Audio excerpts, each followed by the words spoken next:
I'm here, but I'm not saying anything. You just gotta sit here in silence and wait with me.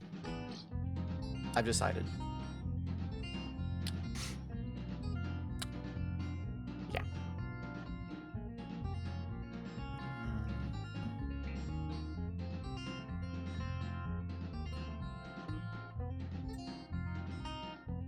This is the farmer's quiet time, and I ask that you respect it.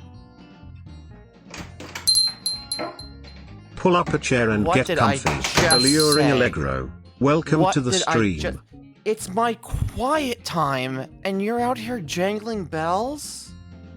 What the fuck? You can't even... I can't even have, like... Joke time. Shut up and listen. Henbert.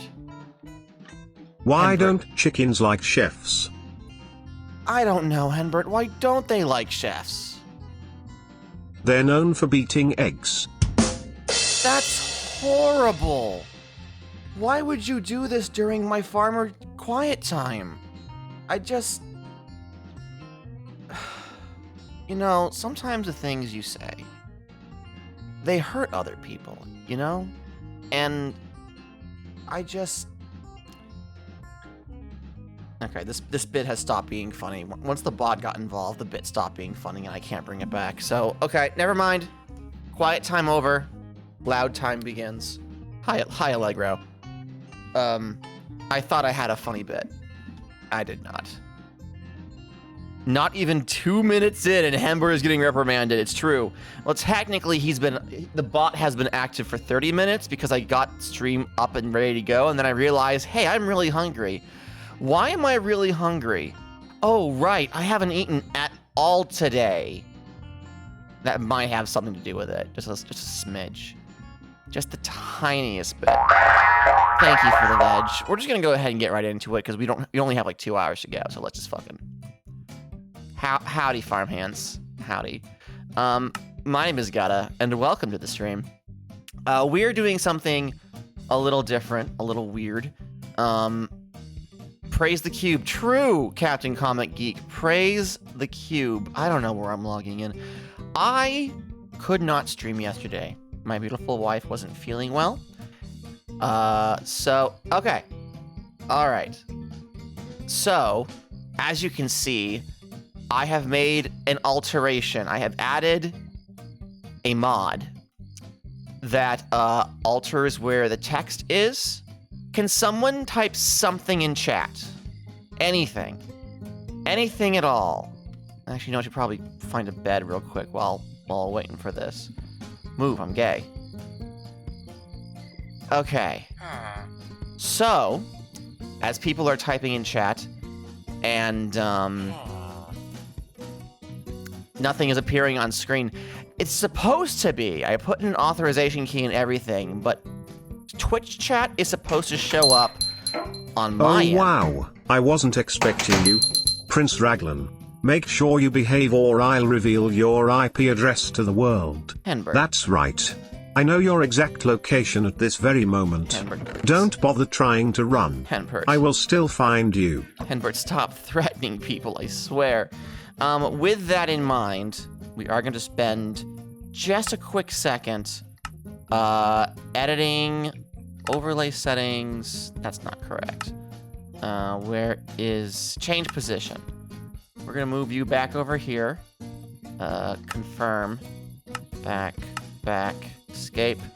And then I'm going to get the chat back up where it belongs. The chat box, so that there is then evidence of the words that you people said.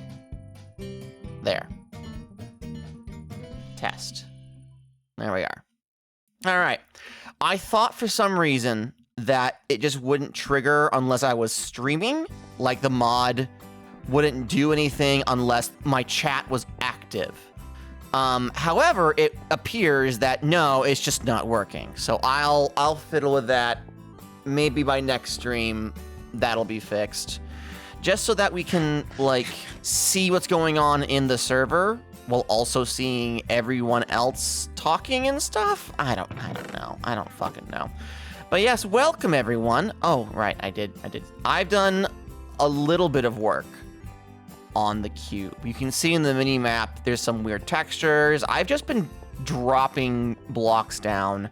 I said maybe I'll do a pillar kind of thing, and then I did it, and then I was like, no, I hated that. I hated that, and then I had to walk all the way back down, and I was like, what was I thinking? Sure thing, best. Sure thing, best buddy. All right.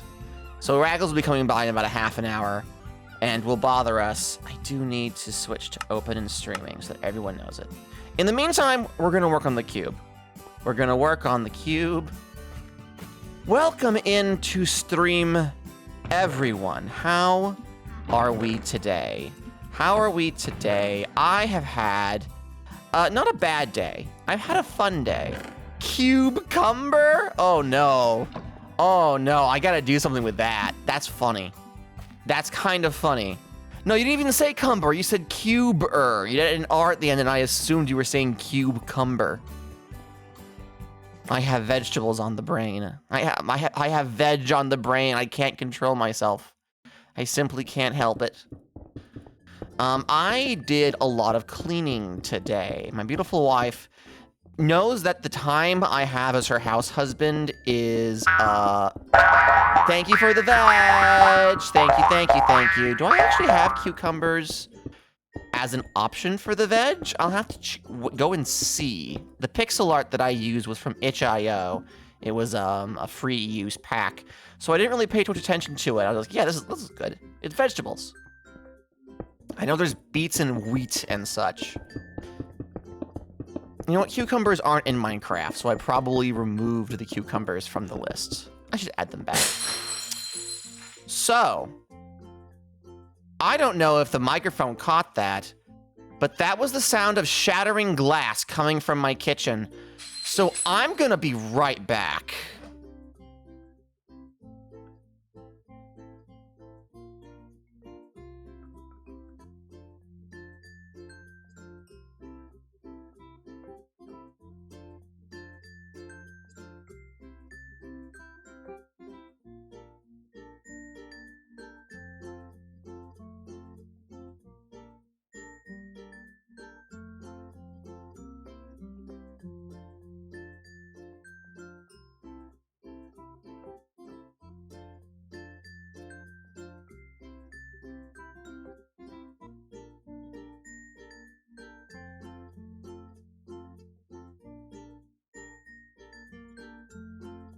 I hope nothing's broken.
So, good news. No one was hurt. Bad news. We no longer have a smoothie maker. We weren't making a lot of smoothies nor milkshakes. However, it was comforting to know the option was always there. Now, I have to experience the harshness of our lived reality without the soothing comfort of the possibility of a nice, cold, refreshing fruit smoothie. I love my son. I want to skin him alive. I want to put him in a laundry hamper and then yeet him down a grassy knoll to watch him roll away.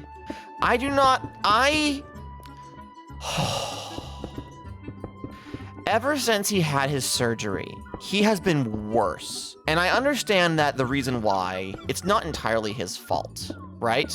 Oh, Meatloaf shattered glass. Meatloaf destroyed something. Meatloaf, in his quest for food, because he no longer understands what it means to be not full, because we removed all of those hair ties from his stomach, he has gotten used to the sensation of having a compacted stomach. So now he believes he is starving, regardless of what or how recently he has eaten. He will start begging for food within an hour of receiving a full meal, simply because he is not used to not feeling completely full at all times. And that's really upsetting.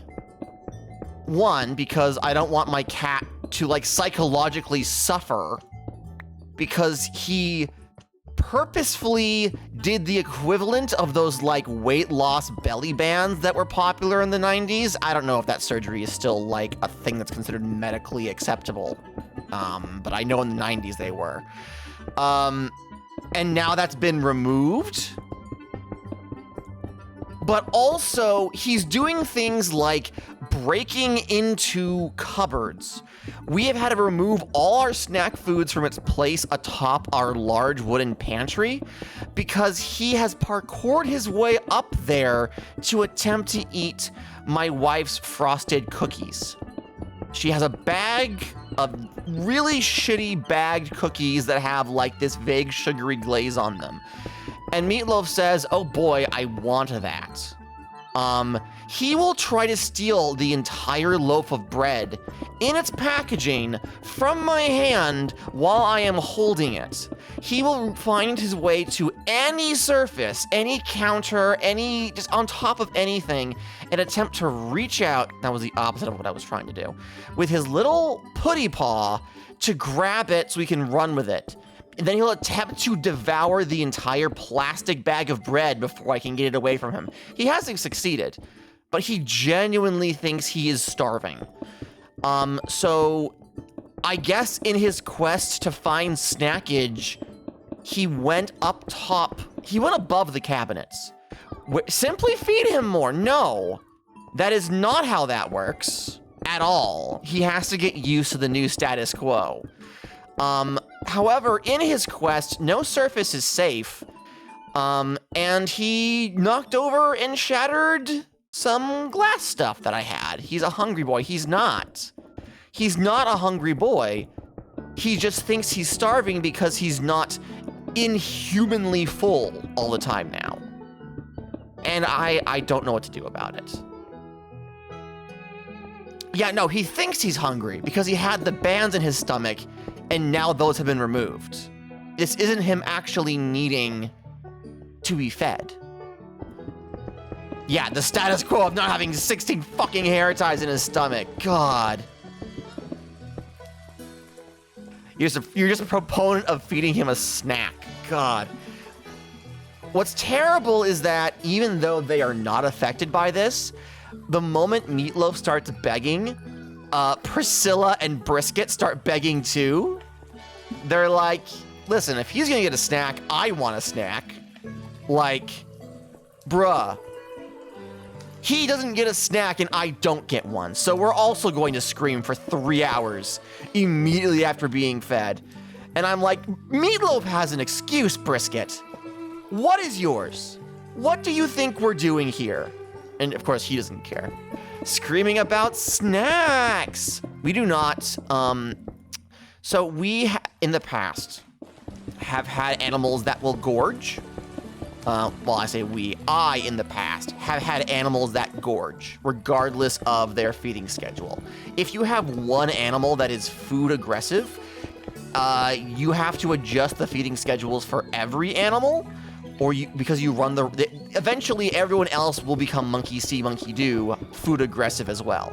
So we do not like free range our cats. We do not just let them graze, because any amount of food that is accessible to them, Meatloaf will fucking hork down to the point where it is scarily unhealthy, as evidenced by the 16 hair ties.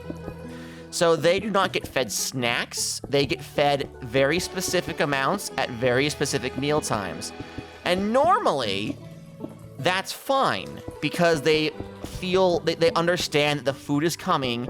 They know they can generally sense time. They'll start yowling like 30 minutes before, try to get a little extra, but like, that's about it. Now that Meatloaf is feeling hunger, is experiencing the sensation of an empty stomach, he is incredibly stressed about accessing food, which is so sad.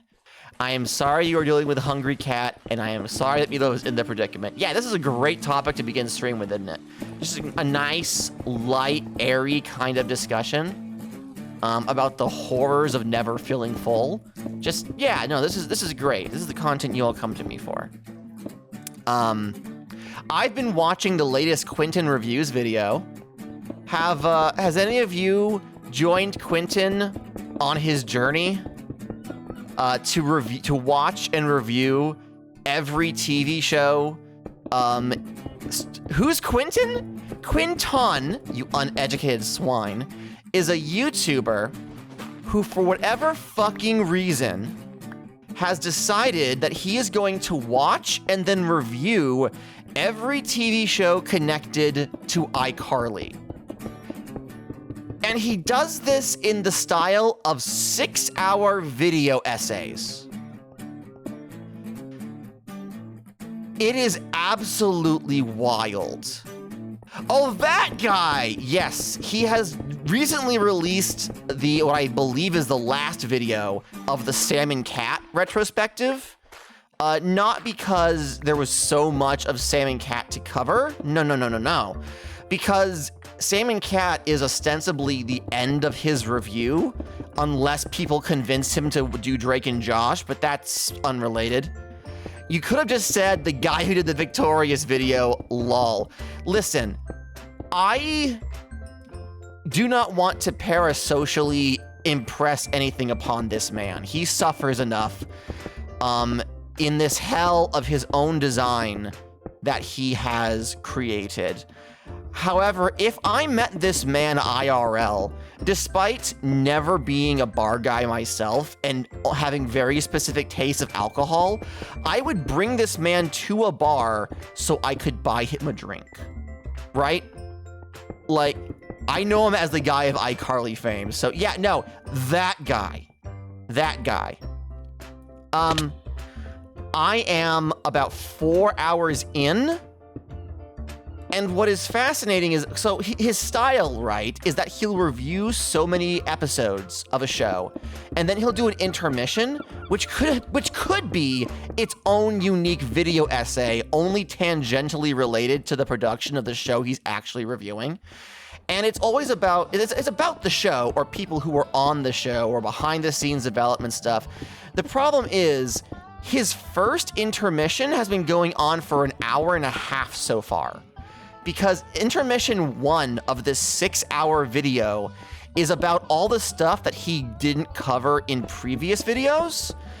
And it is extensive, and it is well produced, and I'm loving every second of it, but also I'm like, not only will I have watched a total of 24 hours of this man's content by the time the Sam and Cat review is done, right? iCarly, Victorious,